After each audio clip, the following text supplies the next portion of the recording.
E voltamos agora para falar sobre a ditadura militar brasileira, que começou com um golpe no dia 31 de março de 1964, que derrubou o presidente democraticamente eleito João Goulart.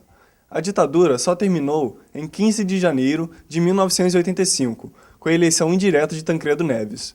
Foram 21 anos de muita repressão aos movimentos sociais, cassação de direitos políticos, censura aos meios de comunicação e aos artistas da época também.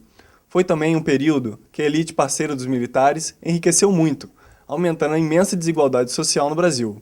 Uma situação que repercute até hoje e que nós jovens vivemos, como os jovens daquela época também sentiram e tentaram mudar.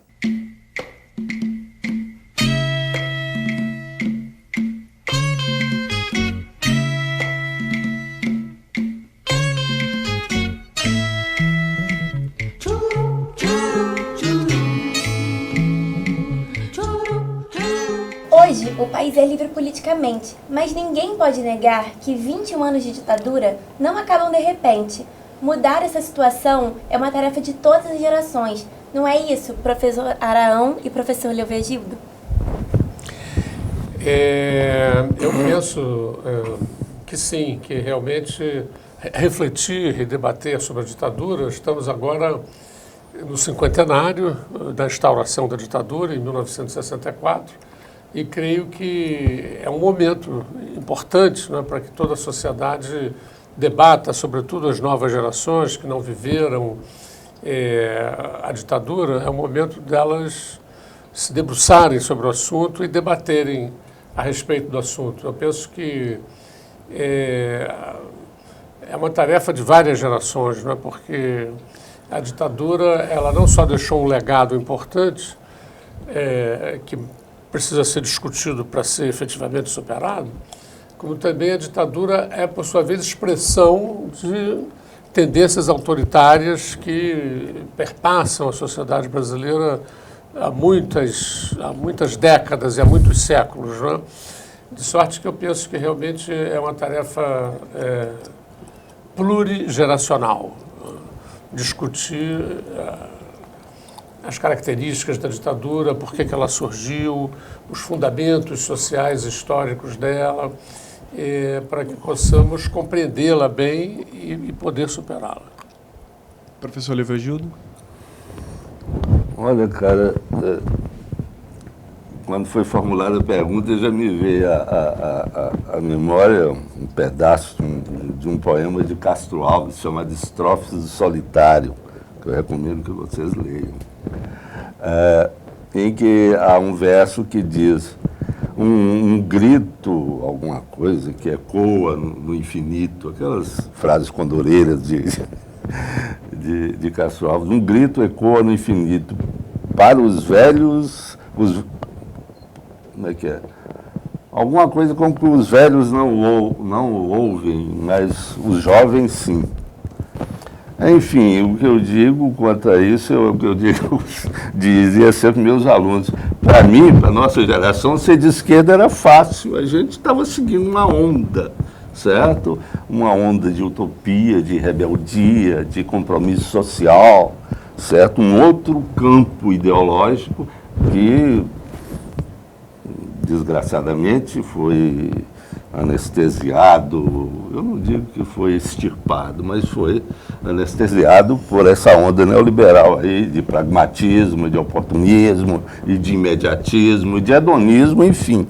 Eu penso que o Léo tem certa razão, no sentido de que era um tempo, os anos 60, era um tempo ainda marcado por grandes embates ideológicos, né?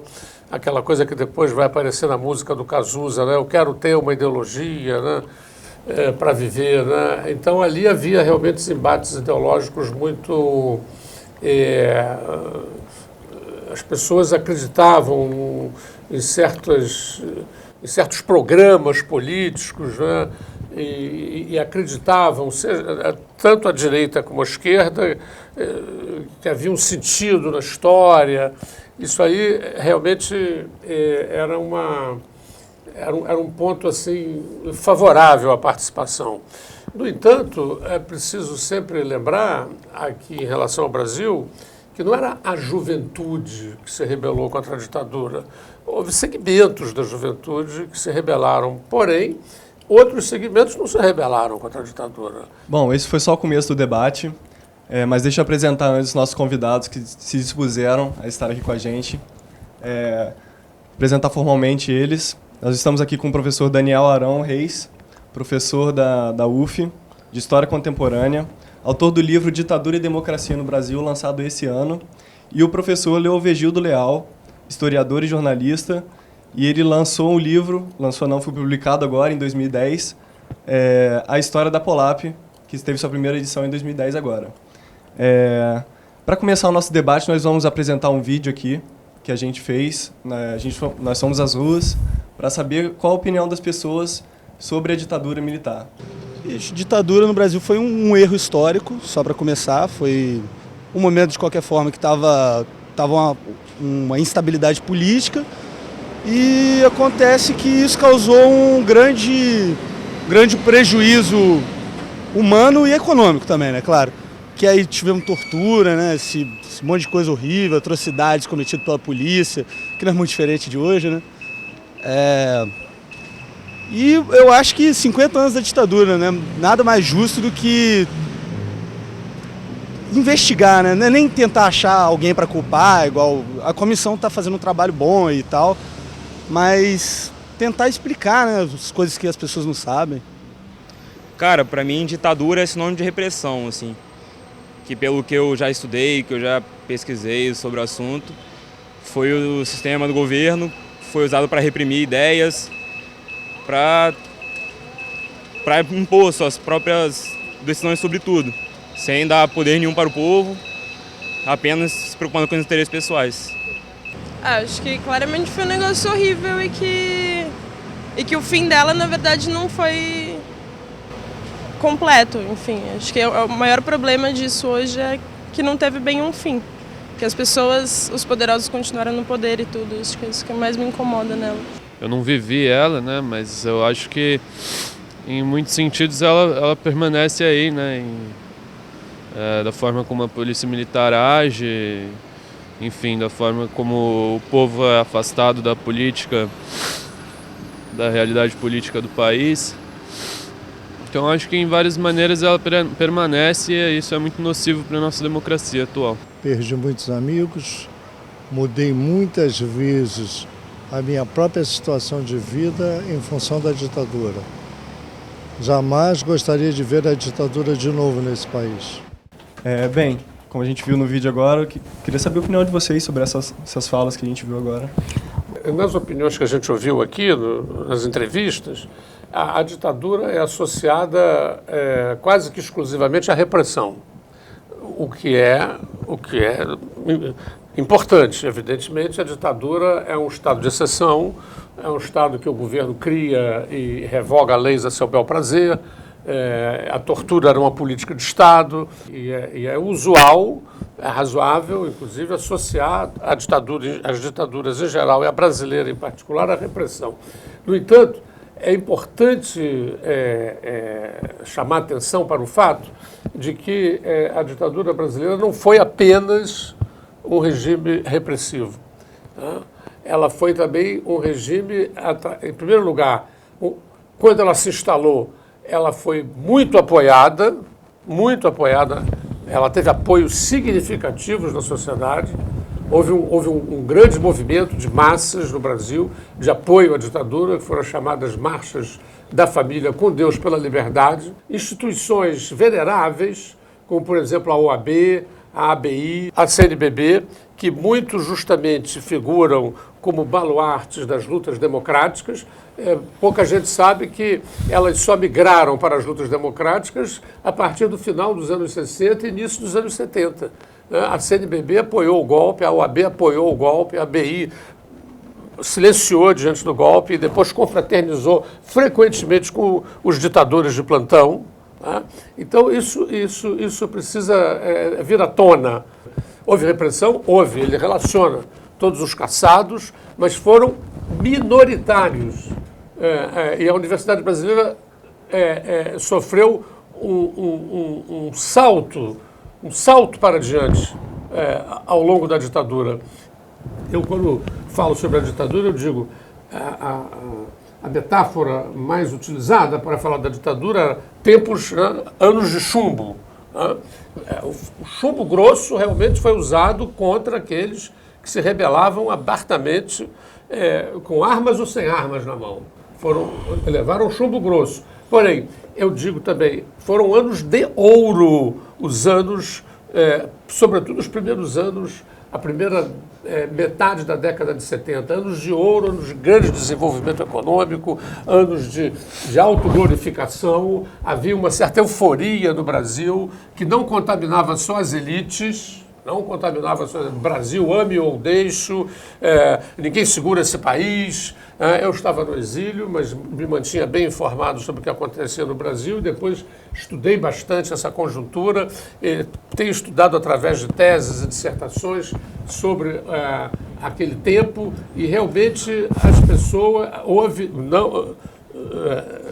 não houve, evidentemente, unanimidade, sempre se preservou uma oposição importante à ditadura, que iria desembocar, inclusive, nas eleições de 74, porém houve muito apoio, e esse apoio é compreensível nas margens que a ditadura abriu do ponto de vista da modernização desse país. Quer dizer, então a ditadura não foi apenas repressão, ela foi também criação de oportunidades, ela foi modernização, e só assim que você pode entender que as lutas pelo restabelecimento da democracia no Brasil tomaram um rumo bastante moderado. Né? Bem, de início eu acho que o termo anos de ouro é pouco cuidadoso. Eu jamais usaria isso. Porque a palavra ouro tem uma conotação significativa de positividade. O que houve de fato, e se você para pensar, é que capitais se acumularam naquele... há que fazer uma análise fundamentalmente econômica e infraestrutural para se saber por que houve esse crescimento econômico. São dois conceitos próximos, mas diferentes. Desenvolvimento econômico, certo? E crescimento econômico. Quando você fala em desenvolvimento econômico, você está incorporando os fatores de salário nesse processo de crescimento. Quando você fala só crescimento, no Brasil o que houve foi um processo de crescimento econômico, de acumulação de grandes capitais, houve um desenvolvimento da indústria petroquímica muito grande, absolutamente significativo, e de telecomunicações e a indústria automobilística que deu um salto de qualidade, certo? Agora, isso é um custo social imenso. A palavra de ordem central de toda a esquerda que estava aqui no Brasil é luta contra o arroz salarial. Isso se fez a custo, porque foi um processo de modernização produtiva e que levou a desemprego. E nós estamos vivendo esse desemprego até hoje. Aquele desenvolvimento é causa das favelas que a gente vê hoje, que o Brasil é um dos países mais favelizados do mundo. As mazelas que nós estamos vivendo hoje no Brasil, miséria, fome, violência, déficits habitacionais brutais, déficits na saúde pública brutais, transporte, tudo isso é herança daquele processo de crescimento econômico nos termos que ele fez fácil. A gente queria ter uma visão mais ou menos do que vocês consideram o ensino sobre ditadura no ensino fundamental e no ensino médio. Essa pergunta, o ensino não é nada. O ensino não diz nada. O fato que eu estava comentando com o Daniel há pouco é que o aparato repressivo da ditadura está absolutamente intocado. Se tortura diariamente em todas, não há exceção. Se tortura diariamente em todas as delegacias do Brasil. Isso é fato. Eu dei aula numa universidade que tinha muitos policiais, eu discutia com um curso de direito, né, que todo policial fazia muito. Então, discutia muito com eles e me preocupei com essa questão, que eles me relatavam coisas, ó, professor, que, enfim, falavam baixinho e tal. E eu me preocupei com essa questão e fiz levantamentos, e a constatação é essa. Todas as delegacias se torturam no Brasil. O aparato não foi tocado, nem pelo seu Collor, nem pelo seu Sarney, nenhum deles, e muitíssimo menos pelo senhor Lula e pela senhora Dilma. E não toca desse aparelho. Assim como os princípios pedagógicos que orientam a política educacional no Brasil. Isso é uma coisa muito grave. Essa pergunta é extremamente pertinente. Extremamente pertinente. Certo? Os governos que se seguiram a ditadura muito bem poderiam botar uma arma e 4 estrelas no ombro e era a mesma coisa. Em relação ao ensino universitário, houve uma mutação durante o período ditatorial, a abertura de oportunidades muito substancial. E do ensino público, a ditadura conseguiu universalizar o ensino primário no Brasil, à custa de um rebaixamento fundamental da qualidade do ensino, né? Sem dúvida. Ela não investiu na preparação de professores, mas ela deu esse passo que foi importante. Considerando-se o passado, é preciso lembrar que em 1964, mais de metade da população adulta brasileira era analfabeta e não votava. O Estado de Direito autoritário que existia no Brasil excluía do jogo político todos os analfabetos. Ou seja, a ditadura multiplicou o ensino primário, abrindo oportunidades também. Essa coisa que você disse aí dos índices de desemprego, Léo, sinto muito, não resiste a nenhuma análise. Não só os índices de desemprego atualmente são os mais baixos que o Brasil já teve na sua história, como os índices de desemprego existentes na primeira metade dos anos 70 eram baixíssimos. Daniel, desculpa, Daniel, você está desconhecendo a manipulação que o governo faz na averiguação desse desemprego. Eles só consideram desempregado quem procura emprego. É isso, e nas últimas 2 semanas.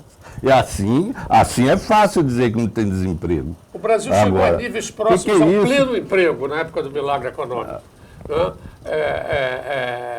Era um emprego mal remunerado, o que obrigava as famílias proletárias a composição básica da família proletária antes de 64, o pai de família trabalhava e o dinheiro que ele ganhava dava para sustentar a família.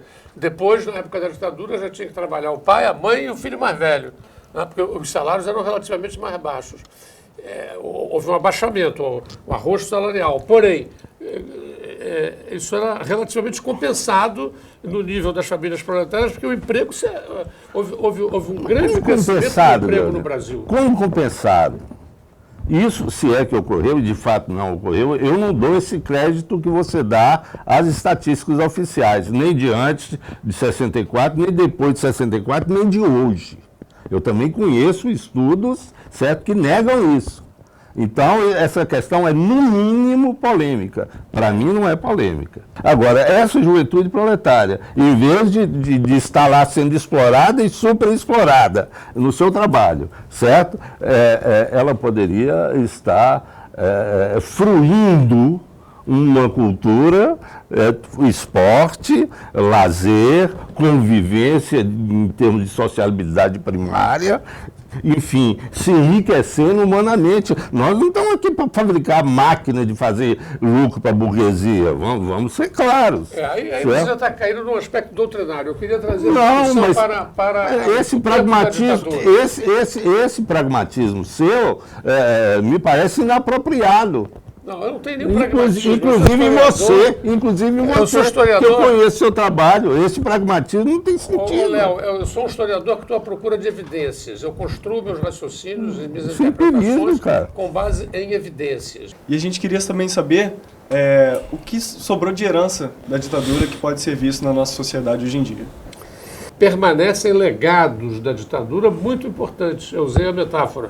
No corpo da nossa democracia estão incrustados cacos. cacos que são os legados dessa ditadura, entre os quais, primeiro, a tutela militar. A tutela militar está inserida no artigo 148 da Constituição do Brasil. Qualquer presidente de qualquer poder no Brasil pode chamar os milicos a restaurar ou a instaurar a lei e a ordem nesse país.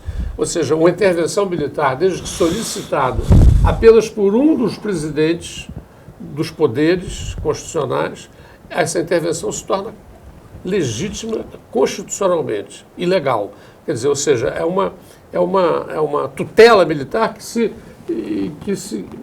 continua em outras dimensões. Por exemplo, os militares têm tribunais próprios, coisa que se estende inclusive aos PMs. Eles não são cidadãos comuns, eles são cidadãos acima do comum, o que também corporifica essa coisa que vem lá da proclamação da República. Então você tem, do ponto de vista político, hipertrofia do Poder Executivo, tutela militar, do ponto de vista econômico, manutenção do modelo, e do ponto de vista da sociedade, você tem também legados, eu vou terminar aqui, francamente assustadores. Uma pesquisa, eu sempre cito isso, uma pesquisa feita pelos Núcleos de Estudos sobre a Violência da USP, constatou, numa pesquisa em 11 capitais do país, constatou que 48, ao ser perguntado, você apoia a tortura? 48,5% das pessoas responderam apoio em determinadas condições.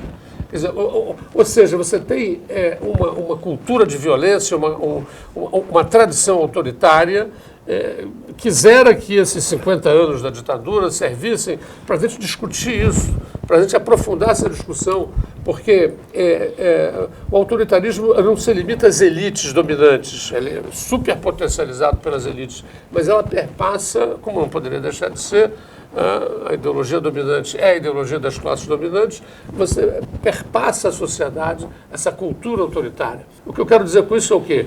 É que a ditadura, ao contrário do que usualmente se pensa, não é um parênteses na história do Brasil, mas há laços de continuidade que vêm de longe, potencializados pela ditadura e, desgraçadamente, tragicamente, que continuam vivos e que precisam ser discutidos para serem superados.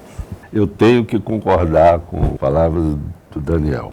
Eu só acho que esses pedaços da ditadura são maiores do que o resto do corpo. Porque se você pega o tronco, aquilo que é o elemento estruturante da prática social como um todo e das relações sociais, ou seja, esse modelo de país,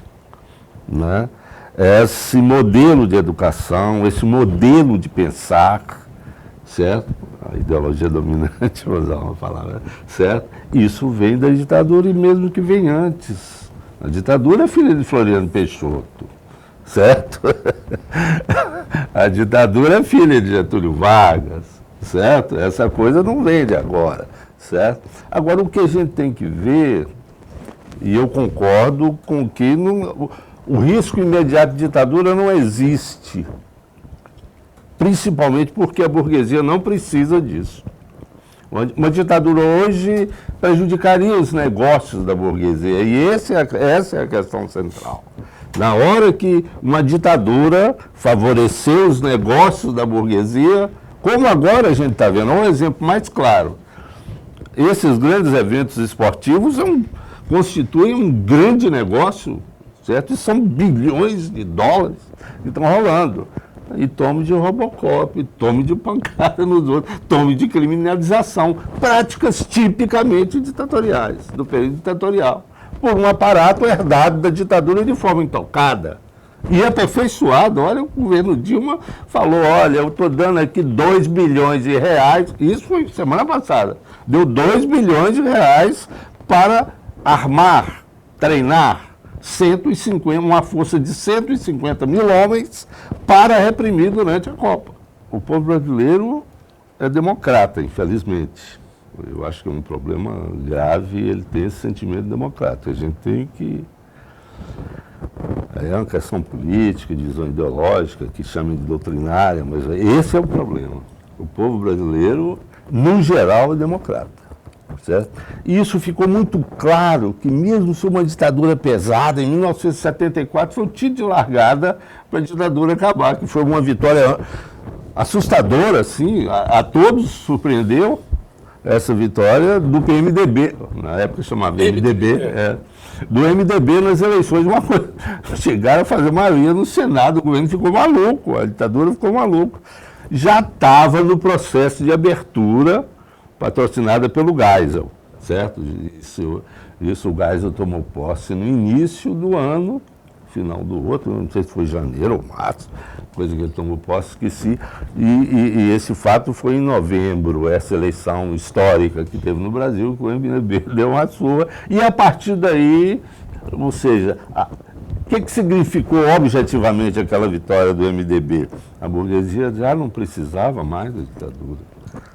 Naquele momento ela não precisava mais. Certo? Inclusive deixa uma herança brutal, e os milicos, a gente tem informações e documentos, estudos, os milicos falaram, tirei esse povo daqui, aquela história, certo? Eles tinham criado, com a sua política econômica, eles tinham criado aquele processo brutal de endividamento e uma inflação altíssima.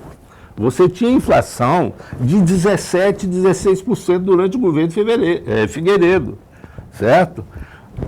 Aí o Geisel arrumou aquilo, ó, vamos tirar nessa linha que o Daniel falou. As Forças Armadas no Brasil é uma casta. Tá ali mais do que até que uma classe, né? É uma casta. Então o Geisel tirou o corpo. Inclusive, tinha interesses, corrupção no meio militar já tinha engraçado, estava desmoralizando as Forças Armadas, certo? Aquilo não servia mais à burguesia, deixou de servir à burguesia, certo? E nós tivemos uma saída da ditadura hegemonizada pela burguesia. Esse é o problema. Essa é a discussão. Que classe social hegemonizou a saída da ditadura? Foi a burguesia. Por isso que está essa porcaria aí. Por uma questão de tempo, a gente vai ter que parar nosso debate, nossa discussão. A gente queria agradecer a presença dos nossos convidados, professor Daniel Arão Reis, professor Leovegildo Leal,